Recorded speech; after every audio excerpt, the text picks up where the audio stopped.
Hello everybody, welcome back to our study of the transatlantic slave trade. Today we continue our study by looking at skills that you need to have to analyze some sources, and today we're going to study with visual sources, which are things like paintings, photographs or maps. But before we can talk about these skills, we have done two activities that involve the visual sources. We are going to mark those two activities, that is activity on page 135 and the other one on page 129. We're going to work backwards. The idea is, after looking at the activity that we did and how we performed, because we have then marked your work using the memorandum that I'm going to give you in this lesson, then you'll be able to build on those skills by looking at the thing that I'm going to point out to you in this topic. So at this point, may I ask you to take out your social sciences workbook, the history workbook, and open to the page where you did activity 1 on page 135 in your textbook.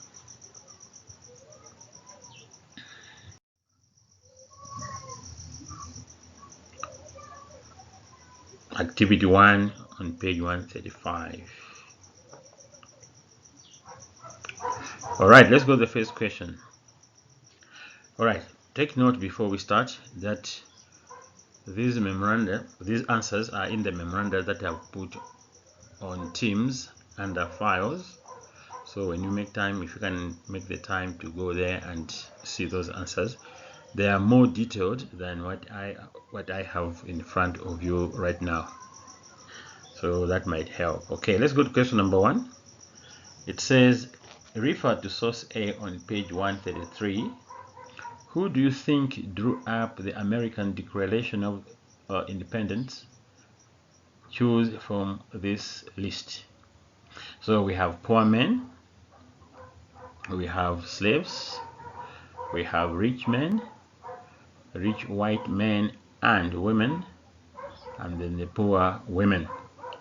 So from what we have seen so far in the previous lesson,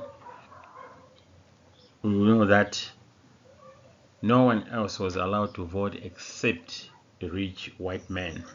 So therefore the answer there is the rich white men. The reason is wanted to fool everyone else by telling them that they have rights while they were denied some of those rights. And then the rich men had those rights to vote. Question number 2. Explain why the American Declaration of Independence can be considered to be hypocritical.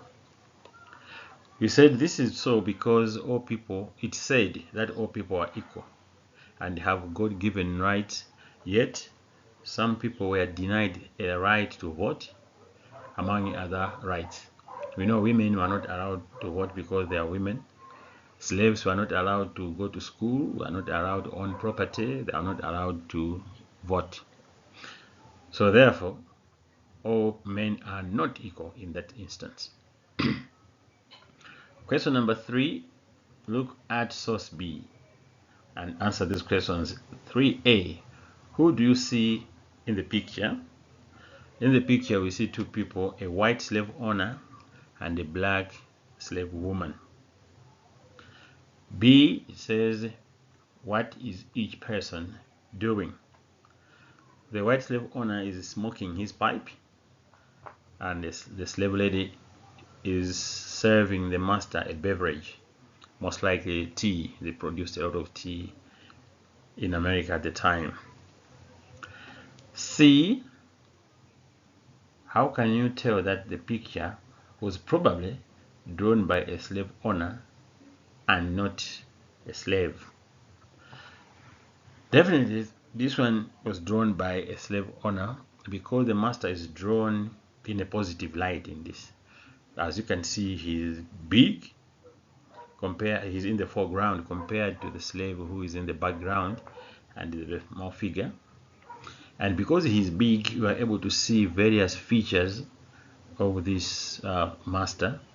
You can see he has a very fancy hat. He has a very nice jacket. He's smoking a pipe. He has nice pants with his hand in there. So it shows that this painting was painted to portray a positive picture of a slave owner.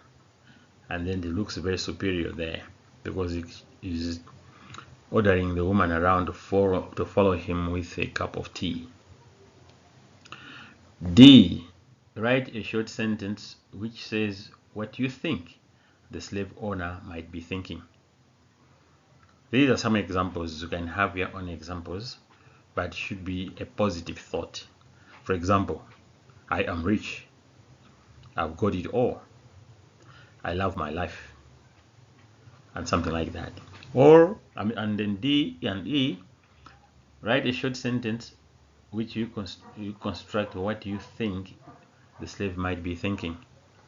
Obviously, the slave is in the negative position in this case, so all her thought must be negative. So, for example, I hate being a slave. I hate my life. I hate my master.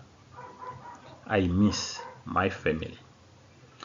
Those are some of the possible answers that you will come up with on that activity. All right, let's go to page 129. Then we're going to see answers to the questions that we have on that page.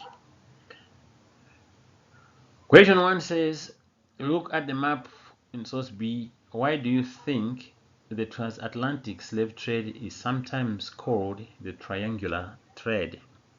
If you look at source C, you find that the routes taken by the slave traders from Britain to West Africa, and from West Africa to North America, and from North Africa back to Britain form a triangular shape, and as a result it is known as a transatlantic, or it is known as a triangular trade. Question 2, from which part of Africa were slaves taken? West Africa for sure. Question 3, look at source A on page 128. Write down 3 words or phrases about what you see in the picture. Here you are not supposed to pick words from the picture, but you are supposed to come up with your own words after looking at the situation the slaves are going through in that painting. So I come up with some words like the conditions are crowded there. There's no social distance, as you can see. You can see that guys look sad. Someone is actually supporting his head in his palm, the palm of his hand. And then you can see that some don't understand what actually is happening. They might be angry with themselves. They are miserable, or they are in shock. Question 4. What products were taken from North America to Britain? That's found in source B on this same page. Sugar, tobacco, rice, and cotton. Number 5. What products were taken to West Africa from Britain to trade for slaves? It's also found on the same page, just opposite this question in source B. Metal goods, guns, alcohol, and cloth. Number 6, that's where some learners found problems.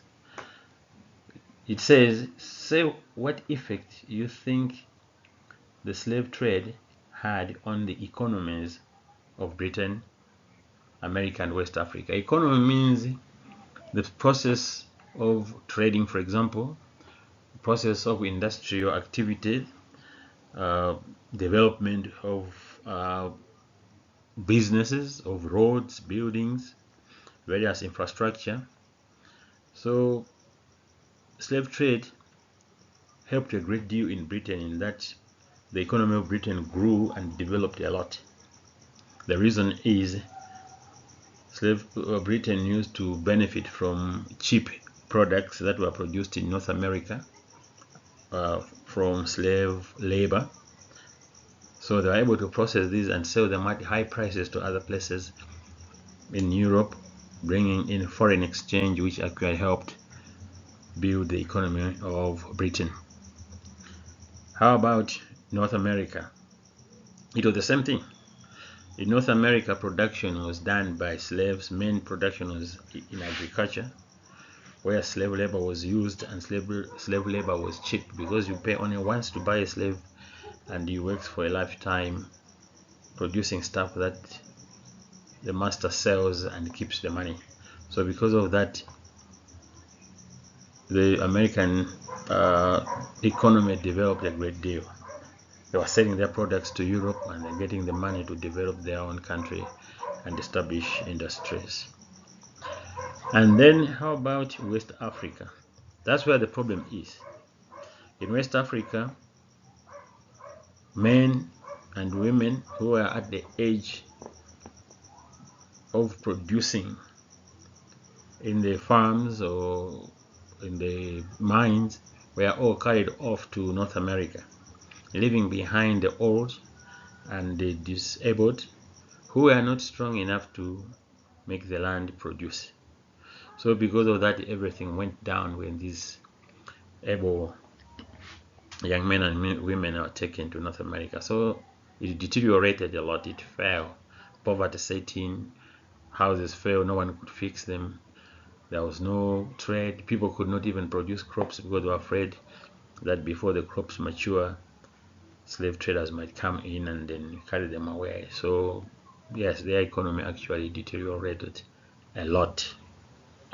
All right, we are going to talk about these skills on how to look at, to analyze a photo or a painting. We are going to use these two pages, page 128 and 135, and I give some examples. So let's go to the next slide. It says visual analysis, visual source analysis. When you analyzing maps, photographs, or drawings to obtain historical information, check for the following. First one is size and arrangement of features or people on that page. I told you that on page 135, the slave master is drawn big because the idea was they wanted to tell us more about slave master rather than a slave. We are able to see how he's dressed, even how he looks on his face, the expression on his face, the hat that is wearing, the pipe that is smoking. That shows that he's more important in this painting than the slave. In the same way, on page 128, the painter wanted to show us the desperation that male slaves went through, because you can see in the background there is also a group of female slaves who are just seated there. We don't know much about, you can't see much on their faces, you can't see much on the postures, on how they are seated. So because of that, we can conclude that this was actually meant to show the desperation of male slaves on the ship to North America. 2. Look at the way people are dressed in each case. On page 135, we talked about the dress of the master, and you can say that this guy was rich, so it showed his economic status. On page 128, you can see these guys are scantily dressed. They don't have anything on the top, from the waist top, and then from the knees down. So it means that economically these guys were poor.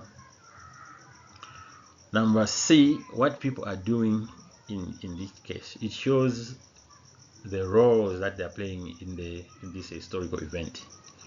On page 135, the slave master is just smoking. It's a sign of enjoying life.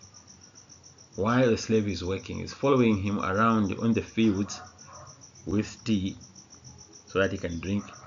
While he's doing nothing, he could have enjoyed this tea in his house, but to show that he, the boss, is the master, that's why he has ordered the woman slave to follow him around with a cup of tea. On page 128, the guys are just seated there, but by just looking at it, you can establish the mood. The mood is so somber. The guys look so sad. They're doing nothing, but it shows that they are in a very desperate situation. So that also tells you what role these guys are going to play wherever they are going, that they are going to be slaves. Then C is facial expressions. On page 135, as I said, the slave master looks like he's full of himself, he's proud of his achievements.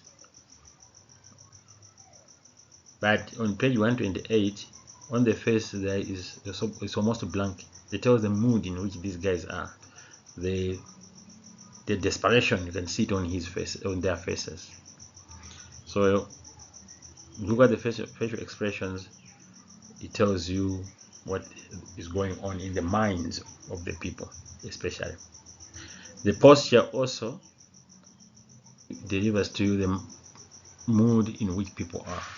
On page 135, the slave master is standing proudly with his hand in his pocket and another hand on his pipe. It shows how free he is. He has very little cares on earth. But on page 128, the way people are seated, they are hunched, kind of. They have given up fighting. They are so tired. They look so exhausted. So that shows the mood is so bad in that situation. And then F, the surroundings. When you look around in the surroundings, it can tell you the location where these people are. On page 135, you see in the background there is vegetation, there are trees, and there is a building. The structure, the type of building that is there, is not the type that was built in Africa, in West Africa at the time, because in West Africa they build huts. But this one is a European style of building, which obviously tells that this was not in Africa but in North America. On page 128, we have the surrounding is we have cables that support a ship's mast or sails. That should give us an idea that these guys are on a ship and then they're sailing somewhere, and in this case we are told they are going to North America. So those are some of the cues that you can pick from any painting or photograph. Right. So what we are going to do is tomorrow up to Friday, I'm not going to be on YouTube or on Teams presenting a PowerPoint presentation. So I'm issuing work for the whole week this week. And this week's work comes from pages 136, 137, 138, and 139. There's a lot of studying of sources. You need to take time to look at those, analyze them using the points that I've given you in this lesson, and then so that then you can benefit the most from those paintings. And you are going to complete task 2 on page 139. There are 9 questions there.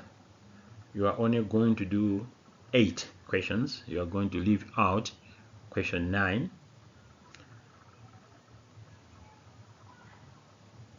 And this should be done at least by Friday. We are going to discuss this on Monday. Even though I won't be on YouTube or Teams, I will be online throughout the day. So while you are working through these pages, 136 to 139, if you encounter any problems, don't hesitate to contact me. I will help you through. All right, that's our work for today. Good luck. See ya.